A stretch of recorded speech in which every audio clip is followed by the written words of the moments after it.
Building a custom home with Hibbs, I had a dream and I had a concept. I feel like that Hibbs helped me bring this to life because obviously we're not in this business of building, but you guided us through, you listened to us, and we now have a fabulous home. Welcome to The Art of Custom from Hibbs Homes. We are back with Season 7 of The Art of Custom. This season, we're celebrating the 20th anniversary for Hibbs Homes by picking 20 of our favorite builds. We kick it off with Lisa Valenti and her beautiful home in Augusta, Missouri. Then we talk with designer Lydia Huffman and client Kelly Day about her gorgeous vacation home in Park City, Utah. Enjoy. They say hindsight is 20/20, and after 20 years in business, we have clarity in spades. Our goal with the podcast has always been to share everything we know and learned in the office, in the design studios, and out in the field with people who are considering building a custom home of their own. And this season is a very special one because we are looking back at 20 years building dreams, one home at a time. I like that saying because we've never built the same home twice, Melody. And welcome to season number 7. Welcome to our 20th year. This is kind of exciting. It has been. With the building dreams one home at a time, I remember back in 2009, you guys were saying that. So it's always been kind of a guiding light for the company. Yeah. And so it's fun to look back at all those dream homes. And think about it. We've built hundreds of dream homes in 20 years. I don't know the exact number. Sometimes people ask me, so I don't know what the number is, but it's hundreds. And that's the one thing that we're very proud of is we've never built the same home twice. We love working with clients who have their own dreams and want to build their dream home. So this is very appropriate. I was really pleased when you came up with the idea for our 20th anniversary to look back at some of the projects that we've enjoyed the most. And we'll have some stories too about homes. It's not just going to be project centric. We're going to have, designers. We're going to have all kinds of people on to talk about the different stories and projects. So you guys are going to hear a lot of really great stuff this season. And it's always been our goal that this podcast is for those who are interested. We said it in the intro, those who are interested in learning more about building a custom home. This is not about, the vendors. It's not about trades. It's not an industry specific podcast for builders. This truly is for those who are interested in learning what is the process and what is it like. And what's going to be fun is we're going to get the season rolling. We're going to focus on 2 projects that are perfect examples of what you can get with a true custom build. Yeah, and story number 1 for our 20 stories from 20 years is really a designer's dream. It's Villa Augusta, which we completed in 2022 right here in St. Louis. And that home is drop dead gorgeous. I know that you will in the show notes have a link to the photos. Absolutely. But man, oh man, Melody, that home is a labor of love by, Lisa Valenti, who worked so closely, with Ann Fritz, our designer on that project, and our team, Neil Helfer, the superintendent, Chris Pedigo, our general manager. There was so many people involved in that, and it turned out beautifully. So we look forward to hearing her story. Well, and story number 2 is a really cool build, and it actually just wrapped up a few months ago. Western Home Journal kind of gave me the name for it. It really was inspiring. They called it a Skyridge masterpiece. That's good. I like that. Yeah, it's completed right there in Park City. So, from client goals, defining the selections, all of the different pieces for functionality and goals, it's all so different. And they're truly one of a kind, which is very important. And these homes are just brimming with thoughtful touches and the functionality of the homes. Sometimes people can feel overwhelmed when trying to pull these homes together, but that's not the case if the builder is organized, has an awesome team, and has an awesome direction. It can be a fun process, and that's what we stress to all of our potential clients. Really, the push for this episode was to help people who might be a little overwhelmed thinking about the process and kind of see 2 different stories about how they were able to manage something with so many different details. And we are going to start with Lisa Valenti, who worked with us to design and build Villa Augusta.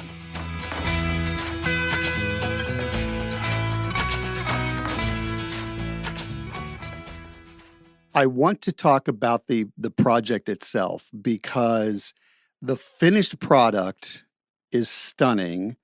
The reviews that we keep getting from people who visit is absolutely remarkable. The photos, again, over the top beautiful. So, did the project meet your expectations? The finished product exceeded my expectations. I've had this concept in my head for a while, and, I changed some things along the way, but I really just had a vision, and I really felt like I looked at that floor plan so long that I could literally walk it with my eyes closed, and my husband still didn't know what room he was in when we were building. So, no, I'd exceeded my expectations, and you're right, the photos are beautiful. Just the finishing touches on everything. We're really happy with it, and we get so many compliments. I mean, people are just blown away. Part of it's a B&B too. I have to believe that your guests have been thoroughly enjoying it as well. Yes, and it's an Airbnb because I don't get up and make anybody breakfast. Okay, So, an Airbnb. We got to clarify that. yes, really, Hibbs for the design really helped us through that because there was lots of things to consider when you're doing a house that you want it to look like a house, but you have the ability to have an Airbnb by locked doors and entrances and things like that. We've gotten all 5 stars, knock on wood. And I've had a couple people come back through that were doing weddings in the area, and they're like, they wanted to see it. And so they asked if they could see it because, you see some pictures on Airbnb and then you get there and it's like, oh my gosh, this isn't what I signed up for. And every single person was like, oh my gosh, it's even better in person than it was in the pictures. So huge compliment. The organization that you brought to the table, you are the most organized client that we've ever had. By nature, that's your personality, that's your background. You have some design background, which obviously was a help. But how much of the success of the project do you think that your organization and your understanding of how the process was going to work, how much of the success is related to that, do you think? Like organization, you use that term, and I think it was because I had thought so much about it. Your designer, Anne, really helped me stay organized with what I needed to pick out because there is a lot to pick out. But I really thought through some things, and, we mentioned mood boards. I mean, I just had a lot of screenshots of Instagram and everything on my phone, and I bought books, and I think it was more about really thinking through most of the project. Of course, there's things that at the end I didn't, think through. It's like, oh, I didn't think about that. But most of the project I had thought through. And I do have a design background, and I do think that helped in a way. But I also sometimes think that you don't need a design background to build a beautiful house. I feel like sometimes I was like, oh my gosh, I've seen so many things that I like that I don't know which direction.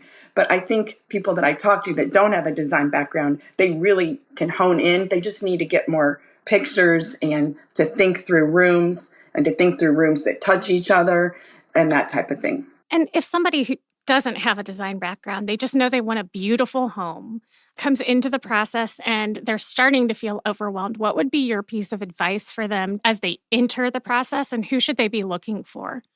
I'm sure everybody that builds a home maybe has some idea as to, you pick out the floor plan, which sometimes, like my particular home, it would look strange inside if I did a different theme than Mediterranean, because definitely it's a Mediterranean style house.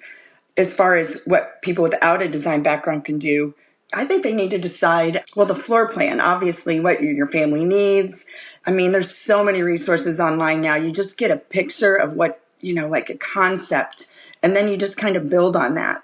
Instagram and Pinterest are very dangerous places, but it's fun. And I think people just need to have fun with it.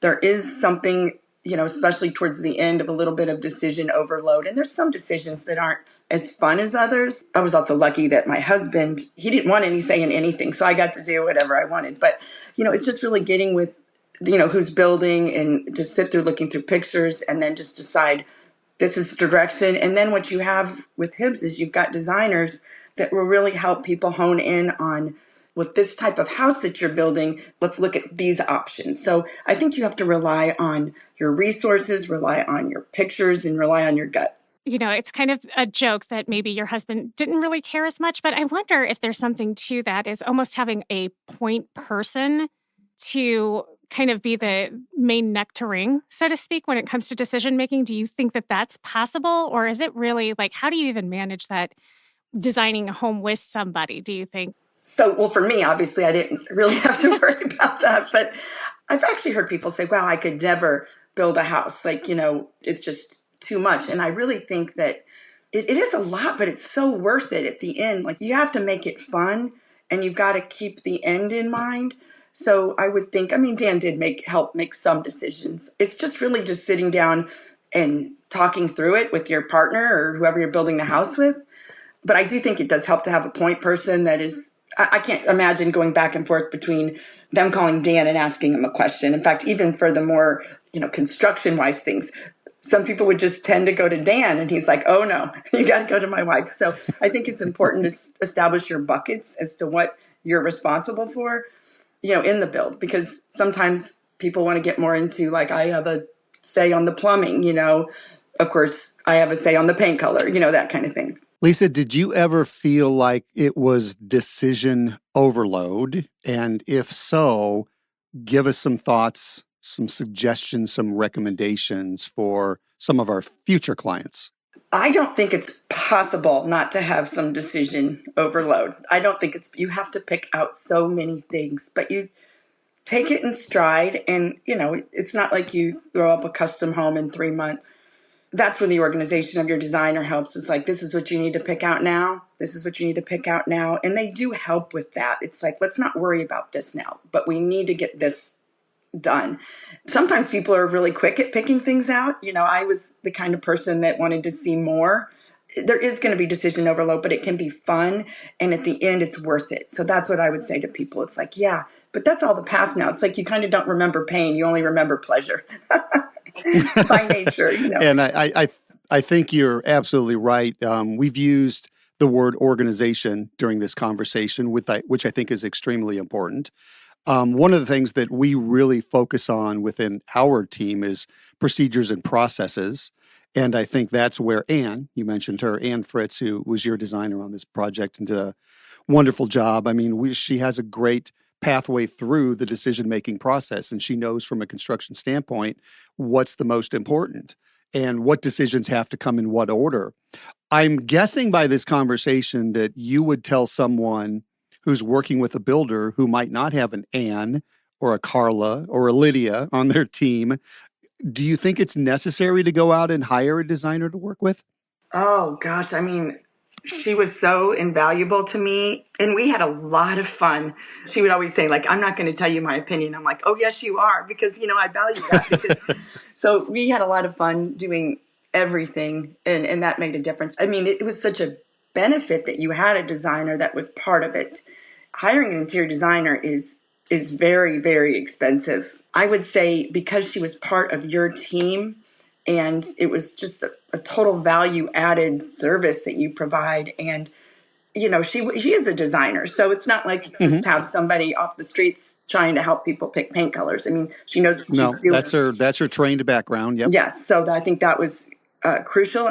Maybe some people could do it, but I certainly appreciated her help and probably couldn't have done it as well without her. Well, I would say that there's not a ton of general contractors that have designers on their team. So if someone is going out and trying to find an Anne, what were the things that you just immediately, when you sat down with her, what were those qualities that you think made it a good experience working with her? And what should people look for when they are bringing somebody in from the outside, in your opinion, that would kind of replicate an Anne and Lisa? I would say being a good listener. I mean, all these designers can do any kind of design. If I would have built a contemporary modern type of house, Anne would have been able to help me. I think it's mainly about that she listened. She knew the style I was going for. She knew the components that would help make that style and the components that wouldn't. She's obviously been in the business. I don't do interior design for a living. So sometimes she'd say, you know what, that's really not true to what you're looking for, but we can do that. But she just listened. And I think that's important. She has the skills, but she also has the listening ability to help me get what I want. Well, as a designer coming into the process, then I guess what was your biggest surprise in coming through and completing this project? I mean, I knew going into it that it was going to be a big project. It's a lot to think about. So I don't know that I was surprised. I mean, there's always, like the hiccups that you run into.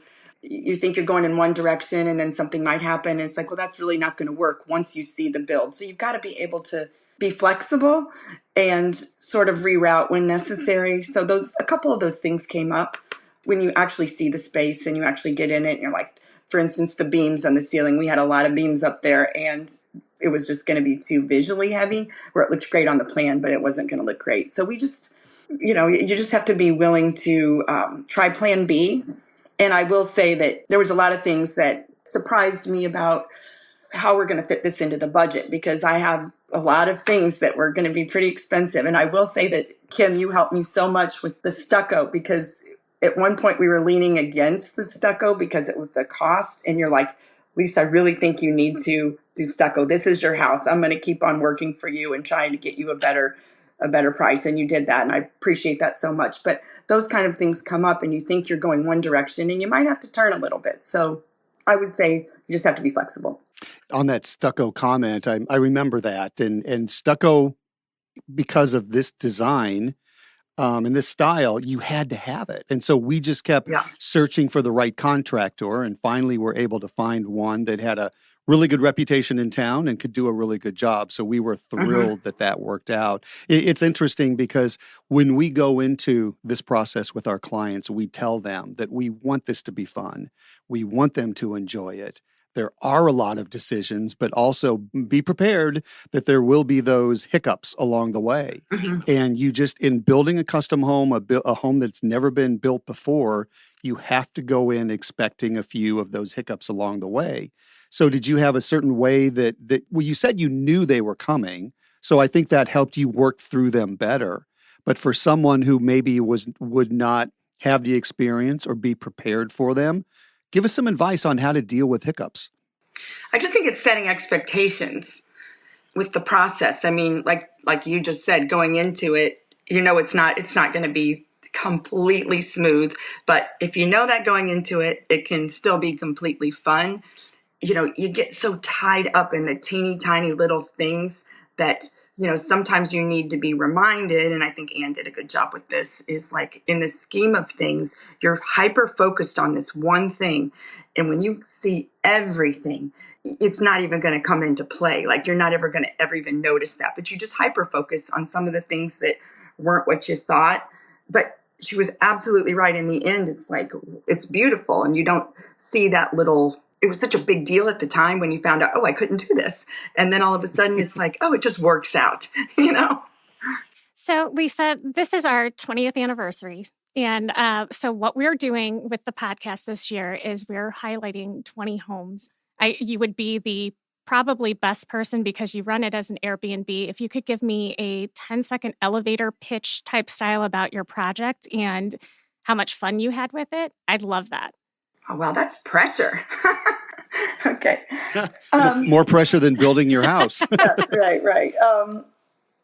Building a custom home with Hibbs, I had a dream and I had a concept, and I feel like that Hibbs helped me bring this to life, because obviously we're not in this business of building, but you guided us through, you listened to us, and we now have a fabulous home.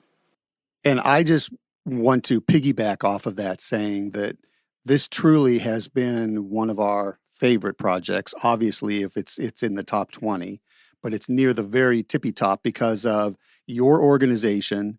This is what's so fun about what we do, Lisa, is we've never built the same home twice. And to build a home as unique and beautiful as yours is really what is satisfying to us. From my perspective, that's one of the many reasons this is one of our favorite projects. So thanks to you, and thanks to Dan, and thanks to the Hibbs team for pulling it off, because again, it's absolutely gorgeous. The Airbnb is going to be hugely successful for many years, and we are just very thrilled for both you and Dan. Well, thank you. I appreciate that.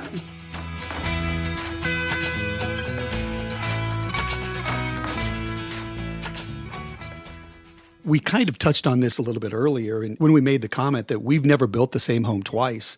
That's what's so unique about Lisa and her story. And quite frankly, many of the clients we've worked with, and we really are very passionate about this story because Lisa has truly become, kind of a member of the Hibbs Homes team. She's been that important to us. Absolutely. And she's made Tuscan soup, I think. Yes. Yes, and shared it with our when they were over employees. for warranty, doing some warranty work. She was making soup for everybody. Yep. And I think she even still invites Anne to like derby parties. And she does. all And kinds of stuff. I know the most recent derby party, Anne was over there. I believe she had her appropriate attire with the hat and everything.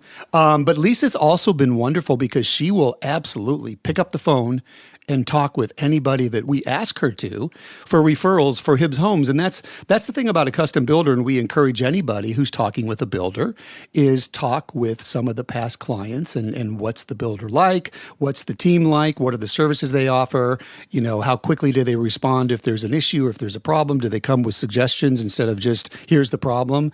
And that's a good rule when you're sitting down looking at your builders. Try to get current clients and see how the process is going. We always give current clients and past clients just so people can see something similar to what you're building as well. Yeah, exactly. Well, story number 2 on our journey down memory lane takes us to one of the most recent builds in Park City, Utah.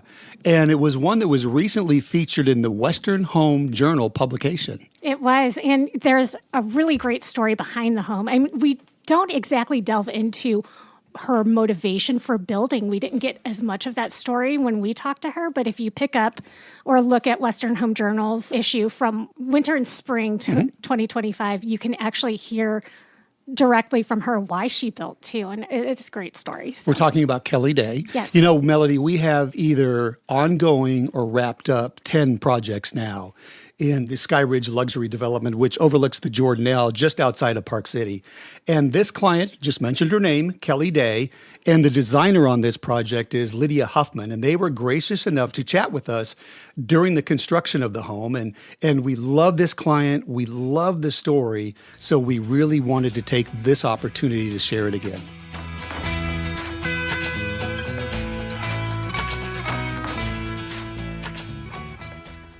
Kelly and Lydia, thank you so much for joining us. We greatly appreciate it. Kelly, tell me a little bit about why you decided to build in Park City and kind of what prompted the whole thing. Yeah, well, I mean, we had been vacationing as a family, my husband and I and our kids, really since before we were even married. So we've been going to Park City as a family for about 20 years.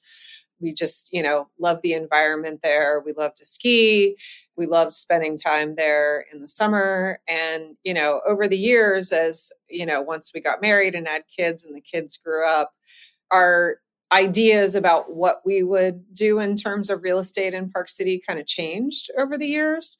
And I think what really prompted us to move forward with building our house was we finally decided that this was the place that we were going to retire. Obviously we weren't in that mindset 20 years ago when we started the journey, but, after spending all these years there, we just decided that, when we thought about where we wanted to spend the back half of our lives, that was the place for us because, great outdoor environment and just really active culture of the community. And really, sentimental and kind of special place for us. And so, once we decided that that's what we wanted to do, then it was like, okay, well, I'm going to build the house that I want to live in for the rest of my life. And so then it became obviously much more personal and more special. Have you built before? Not a custom home. No. We've had 2 other experiences working with builders, both of which we went in and bought spec homes, but not at the phase where we were buying the land and hiring the architect and things like that. So this was a new experience for us. So let's bring Lydia into the conversation here. And I'll ask you first, Kelly, why did you feel like a designer was important to this particular project? Well, I think a designer is critically important. There's a lot of things that I definitely don't know about designing and building a house. Although Lydia would probably attest that I certainly have a lot of opinions about it, even if I don't always know what the heck I'm doing. Yeah, like we had, obviously I had a lot of ideas. I had Pinterest boards and house boards and ideas that I had for the house.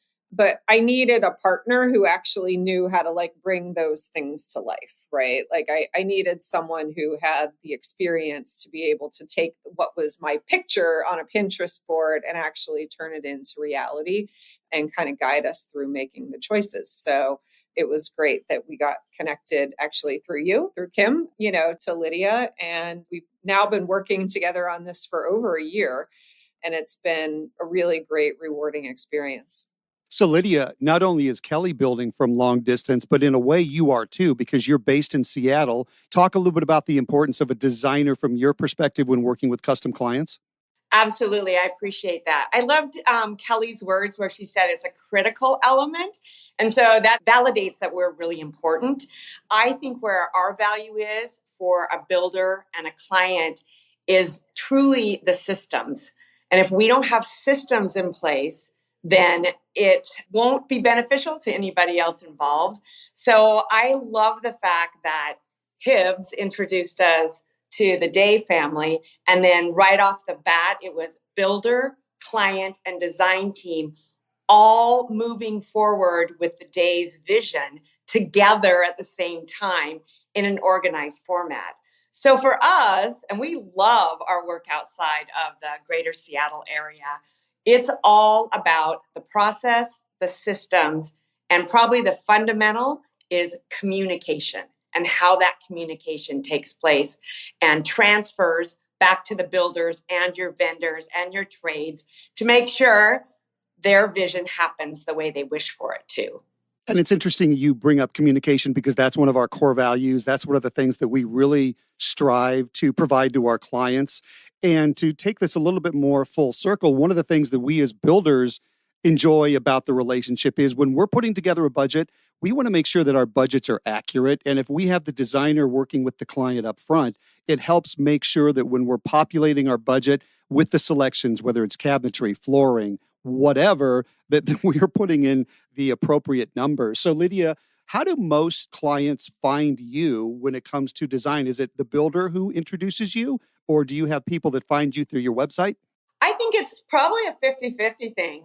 Our referrals from our builders is greatly appreciated and is probably the most efficient because you as a builder already validate to the clients that we are the design team, that we're the best fit for them because you sense that up front. So we really appreciate that. If and when a client is finding or sourcing us through our website or other social media avenues, it's still positive, but it just ends up being more of a extensive process as a whole to help make sure that they believe, the client, we're a good fit along with. Then we either help them find a builder or they already kind of have one off in the wings ready to go. Kelly, I'll ask you the same question. As someone who lives on the East Coast, you're building on the West Coast. How did you start your search for a builder? And then what would you say to people who are looking to find a builder? What are the best ways to get connected? We started our search mostly through our real estate agent. So we had actually acquired a piece of land. Like we knew the community that we wanted to build in, which was Sky Ridge at Park City. And we had a real estate agent that we had been working with. She was great at like introducing us to different people in Park City. And then, we kind of complemented that with doing honestly like a lot of online research. Like I tend to follow on Instagram a lot of builders and designers and things like that from around Park City. So I had some sense of like different players in the market and who was doing what. And, I would go to my real estate agent and say, oh, have you heard of this person? What do you think of their work, their reputation, things like that. And then finally, when we were really ready to pull the trigger, we just went out to Park City and like spent a few days meeting people, interviewing people, because, one of the things that I really thought about when we were beginning this process is that I knew that it was going to be like 2+ years. Like I just sort of set my expectation up front. Like this is going to take a couple of years. And so this is someone that you're going to have a relationship with for years. Like it's not a transaction. Like, it's a partnership. Like, you're going to be in this together for a while. And so it was really important to build a personal connection. Like, you have to get along and like build trust and feel like, you have that natural communication, because there are bumps along the way. Like, there are things along the way that I think to be expected. It doesn't always go perfectly smoothly and stuff. And so I think, you really just want to pick partners, builder, designer, that you feel like, we can be friends. Like, like Yes, we exactly. can, because that's what you're signing up for. And I think trust is another key word. You have to pick somebody not only that you can develop a friendship with, but you also have to trust them, because it is such a long process. There's so many important decisions and there's a lot of money at stake. So you have to be able to trust the partnership that you're getting involved with. And we tell our clients the same thing. I know Lydia does as well. So this relationship that we've all developed has been really special. I think we all work together exceptionally well. Lydia has an awesome team. We have an awesome team. And I hope that you would agree that it's all going very well. So I want to talk specifically about your home, your original vision. And then as we find ourselves today, we're just about to go to insulation and drywall. Is that vision coming true? Has it changed at all? It's actually almost even better than I originally envisioned. Now that I've seen like the windows go in and things like that, it's like it's actually even better than I thought it was going to be. So we chose the property based on sort of where it was situated and some of the views that we wanted and things like that. And so I had this idea in my head based on the property that my husband and I could kind of live on the first floor, and that would sort of be our floor, if you will, with like kitchen, living, dining room. And then the downstairs was really going to be like for all of our guests, and our kids are at the point where they're going off to college now and stuff. And so we wanted it to be a place that like everybody would come home for the holidays, and, we could all be together as a family and invite friends and stuff. So I had an idea in my head of like how the house was going to be laid out, and sort of imagining like everyone coming and how we would spend time together, like around the table and stuff. And now that we're, it looks like a real house now, and it has windows and stuff like that. And you can stand in it and see the view and see the rooms and everything. It is even better than I actually thought it was going to be. Like, now I'm so excited for it to actually be done because it just looks amazing. Were you concerned about the design process and having to build from afar? No, honestly, Good. it didn't even occur to me to be concerned, to be honest. I think because, we're all kind of digital natives at this point. My job is very online, if you will. And so, I'm used to living my whole life through Zoom and the internet and email and texting and stuff like that. So that kind of communication is extremely natural to me. So it really didn't worry me at all. I think that the main thing that we were looking for, like I said, trust, like you said, but that really solid communication. I am probably a little bit more of like a type A personality. And so like, No, I really? really, I like the details. I like fast answers. I like, to like be on top of things. And I always want to know like where everything is and like when's the next thing happening and stuff. I think having that peace of mind and having the visibility into, okay, here's what's going to come next. Here's how long it's going to take. I actually think it manages expectations better. Because when I know, oh, that's not going to actually happen till December, then I'm not even thinking about it. It's not even in my head. I'm like, okay, that's not happening until December. So like, I'm just going to worry about the things that need to happen right now. Like, what are the decisions that we need to make right now? What are the selections that need to happen? Things that are going to happen in December or January, or, 3 or 4 months from now. I'll cross that bridge when we get to those. So having that schedule and having that communication, I think, is not only good to just maintain the communication flow, but it actually gives you peace of mind so that you don't have to like worry about the things that aren't relevant right now. So, Lydia, that's going to bring you back into the conversation because, first of all, Kelly wasn't concerned at all about making selections, which is terrific. You've used the word process a couple of times. I have to believe that your process and your ability to schedule selections really is something that makes or breaks a project like this. Absolutely. For us, designing remotely is exactly the same. The steps that we take with our clients and builders is identical state to state. I mean, there is no difference for us. And when we vary from that process or that path or that journey, that's when things don't go as well. So when we were hired by Kelly, because Hibbs introduced us, the first thing we did is know something about Kelly. So we scheduled a vision meeting via that digital native approach. And there have been times throughout this process where we're Zooming in 4 different time zones.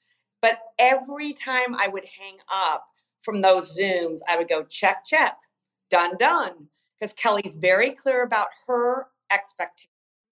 And we have a process, and hopefully we always meet the expectations of the clients and him. So for us, there just is no difference. We have a checklist. So once we have that vision meeting with our clients, we then begin to schedule appointments in a synchronized format. And for us, it was meeting Kelly in Utah and working with Hibbs Homes vendors and trades and just going through the steps sequence by sequence, so that by the time we got to the interiors, Kelly already knew what her plumbing looked like. Kelly already knew what her appliances looked like. I mean, we had things sequentially done, and then we just got to dive into the fun stuff. And she has great taste. None of our clients have bad taste. So we love working with Kelly's creative and enthusiastic personality. And she's very hands-on. If you've watched any of our social media on Instagram, her dining room is now her personal showroom of her new home. And it's so much fun to see. And I got goosebumps when Kelly was talking about her home, their home, and that it's actually better than she expected. I got serious goosebumps. Yeah, I did too. I can tell how excited Kelly and her family are about her house just when she did her video of her dining room for us to show us all her parts and pieces. It's interesting because you mentioned meetings in 4 time zones. We're recording this right now in 3 different time zones. So technology isn't as bad as maybe it's made out to be after the pandemic. But Lydia, talk a little bit about what some of the other technology you use to help your clients. Well, Kelly's way ahead of me. And Yes, she is. I surround myself with really smart people. So it's my team that kind of takes our technology to the next level. It is drawings. Kelly will put together amazing Pinterest boards or, hey, team, what do you think of these ideas? And then we gather and think, and then we draw it up for her.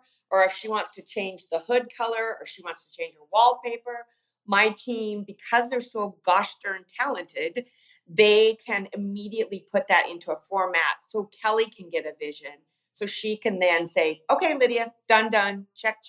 We made that decision, move on. And Kelly, do you believe this technology and some of the visions that Lydia and her team are sharing with you, can you get the true look and feel of what it's going to look like ultimately?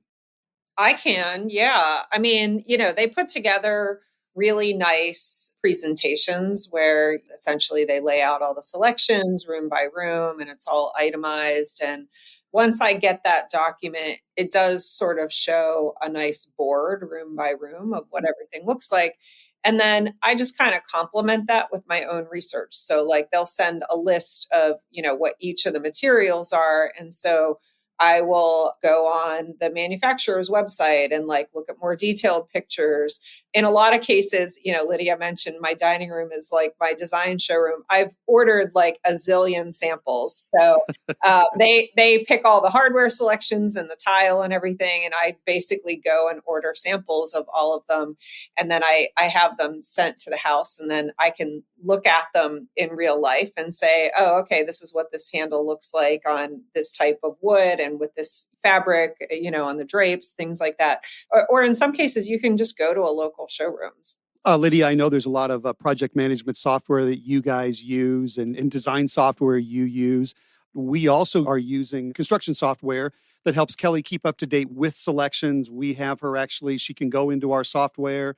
Once Lydia has turned in a design that is ready to be selected, we have Kelly sign off on it. So we then can send a purchase order to our vendors. So that's very organized. It's a great communication tool. We can record all the communication back and forth. So if we ever have a question, we can go back and research and look at it. We also shared our construction schedule with Kelly there, so she knows where we are with the project. But project management software and just managing the project is so important, especially at this level, and especially with some of the decisions that have to be made. Lydia, I would have to believe that you and your team also are relying on different software systems that help with all of this. Absolutely. And because of the number of builders that we work with, everybody uses something different. Buildertrend, co-construct, whatever. So we don't overthink that, but it is definitely a tool in our box that helps us better manage our time with the clients and for the builders. My favorite thing in the whole wide world is on-site walks.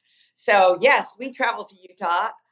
We had a very productive day last time we were with Kelly on the job site, and that involved Hibbs, it involved their subs, and just kind of this 7-hour day on the job sites with all the amazing people. And that is how you get the feel of the home and you get to where Kelly and Hibbs is today on that project. So if at all possible, I prefer to be on the job site versus like digital. But at the same time, each builder uses it different. And I know co-construct is accessible to us. I just try to give it to Hibbs and let Hibbs put it in the right places for our clients. Kelly, what do you remember about that very busy time when you visited Park City recently and we had all of our trades there and you spent a couple of days on site with the trades? And how do you think that relates to the success of a project like this? Well, first, I would agree that, software like co-construct is super helpful. I mean, it's just really easy. You guys put things in, I pull it up super fast, look at it, approve it. So that's been an awesome communication tool. But I do think that when you're building a home from afar, you really have to bake into the schedule certain times when you can go and spend time at the house, because it is pretty hard unless you're standing there in the room, looking at things and really get a sense of like proportions and how you think it's going to look. So, we try to carve out certain trips like every so often so that we make sure during key milestones that we're able to get there. And I think that's really, really important. The last time that we were there was, right after the house was framed. And so it was really the first time that we could see the proportions of the room and stuff. Like you could really stand in it and get a feel for, oh, this is about how big it's really going to be. Like you can look at it on the plans, but it's kind of hard to visualize until you stand in it for the first time. It was great. I mean, like as soon as we walked in the door, we just kind of went to, okay, first let's walk through and do this. So we got like a bunch of plumbing decisions made. We got electrical decisions made. We looked at HVAC. And in some cases, we found places where, we had to change some things. We had to change some of the measurements on a few of the cabinets, and, our cabinet partner was there right on site and was like measuring and saying, okay, here's what we can do. And we made just some really quick on the fly decisions about that I think definitely saved us some headaches later. There were a couple places where we had thought we were going to make certain choices. And then we looked at it and said, I don't think that's going to look exactly the way we thought. So let's not do that. I thought it was really efficient. Like a lot of things happen in a very short period of time. And, we walked away with some really tangible action items. So it was good. Yeah, I think it's key for those building afar to, like you say, bake into your schedule, making sure you're planning 3, maybe even 4, maybe even more if you need it, trips to the job site to meet with the team and with your designer and with the subcontractors, because it's critical that you're there to put your eyes on it. But we talked about technology. If you can't be there, I know, for example, our superintendents try to take photos and videos occasionally and post them so Kelly can see what's going on. But also, I know with some clients as needed, we've also done FaceTime. So you can get, real time information on what's going on to make decisions. So just from a technology standpoint, that's something to think about as well. We've talked for a while. Greatly appreciate it, ladies. Maybe a final piece of advice if you're building from afar. I think it's being really honest. You have to be not afraid to say like, I don't really like that. And sort of have that open honest communication, because I think, at least, from my perspective, it's my home, and it's the place that, Matt and I are going to live in. And it has to be super comfortable for us. Like, we have to feel like it is a big investment, as you say, and it's one that, hopefully we're going to live in for a long, long, long time. And so every decision that we make feels kind of personal to us. And so I think creating a really open and honest environment, I think, is really, really important. And you guys have enabled that, and you guys have created that feedback mechanism. And I know when I say things that you listen and you understand and never try to push us into, making decisions that we're not comfortable with. When you're building a custom home, it is your home. Lydia, final word. Well, I have more than one word, but I think that I appreciated, again, Kelly saying that having a designer is critical. I think it's absolutely a must for any custom home. And that is not about driving my business. That is in support and respect of, first, the homeowner, and second, the builder. And so many of us are good at, ooh, I love the look of this. But what is the critical path is, how does the builder know how to implement that? What is the specific specification on that piece of tile? And so that's why I believe that designers are incredibly important, especially the process that LH Design has in place, because I know it's going to get implemented correctly, because I'm working with Kelly and I'm working with Hibbs Home. I know Kelly is going to get the house that she and her family wish for. That's the ultimate goal by everybody that's involved. Put that team together and build that dream home and make everybody happy. Kelly and Lydia, cannot thank you enough for sharing your experience and sharing your time, because I know you're both extremely busy. Thank you so much to both of you for spending a few minutes with us today. We appreciate it.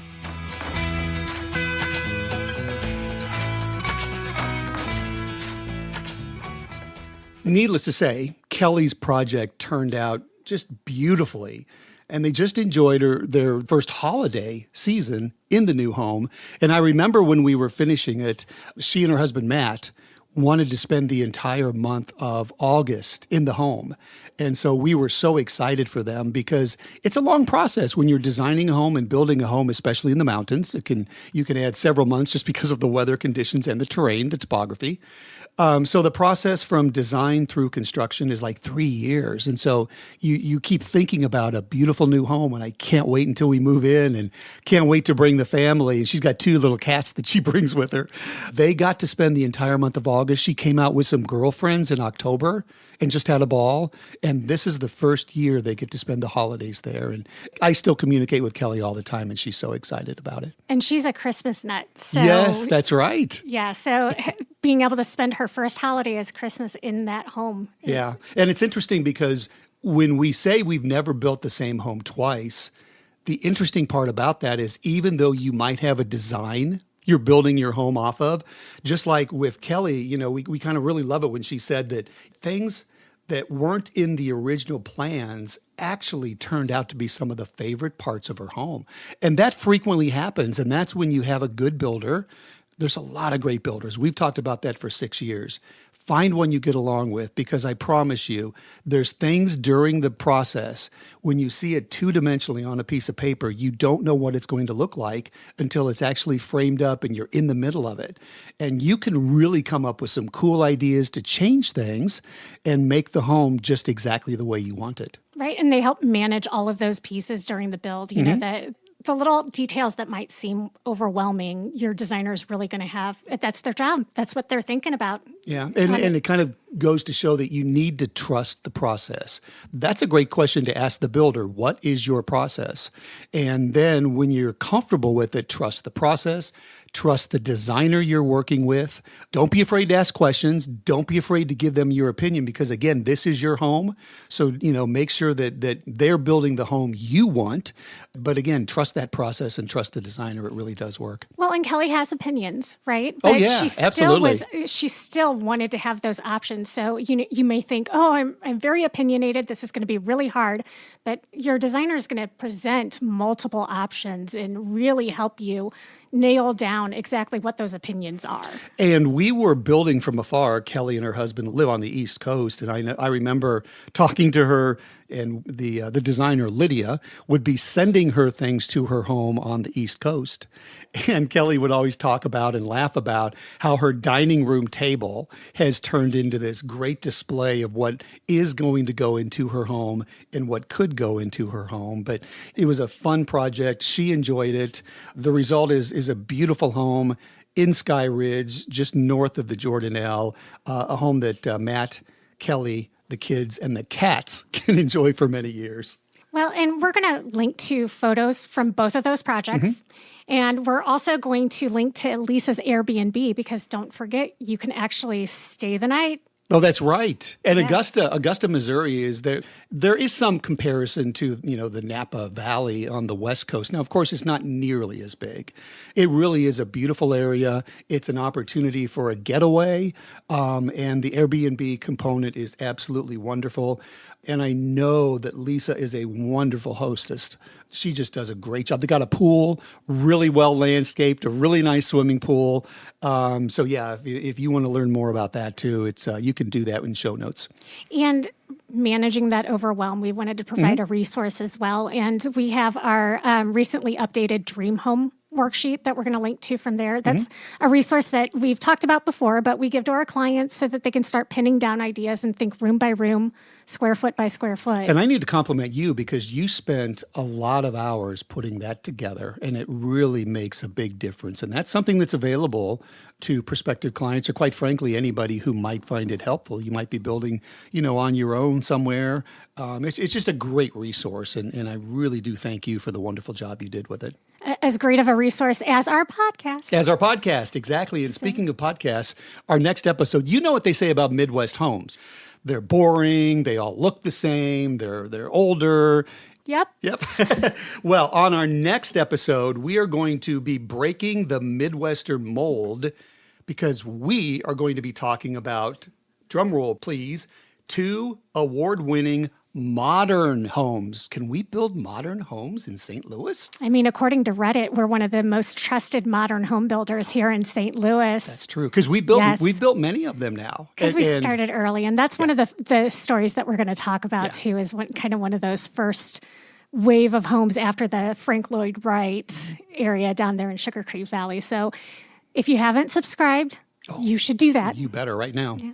We don't want you to miss an episode or lose your place, and we always are going to thank you for a review and ask for any questions you might have. So, because I know you frequently get emails from people who are listeners to our podcast, and we're happy to answer whatever questions we can. It doesn't matter where you live, or we're happy to be a resource, which is what this is all about. I even answer the phone, and I'll have people say to me, "Oh no, I listened to your podcast. I already know all of this." So, well, if you remember, we have a client right now in the St. Louis area, and the first thing she did is she walked in our office for one of our, initial meet and greet meetings, and she says, "I listen to your podcast all the time. I don't even need to hear your pitch." It was so funny, and we're actually helping her select an architect, and we will be beginning their project sometime in the middle of 2025.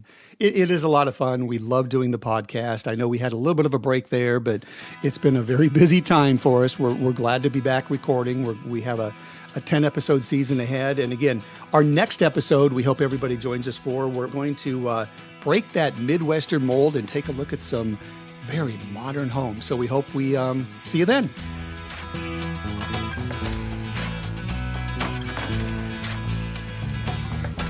For more information, visit www.artofcustompodcast.com or find us on Facebook and LinkedIn as The Art of Custom. Be sure to subscribe to get the latest episodes, and please rate and review. The Art of Custom is produced by Hug Monster Sound with original music by Adam Frickfordine. Thanks for listening.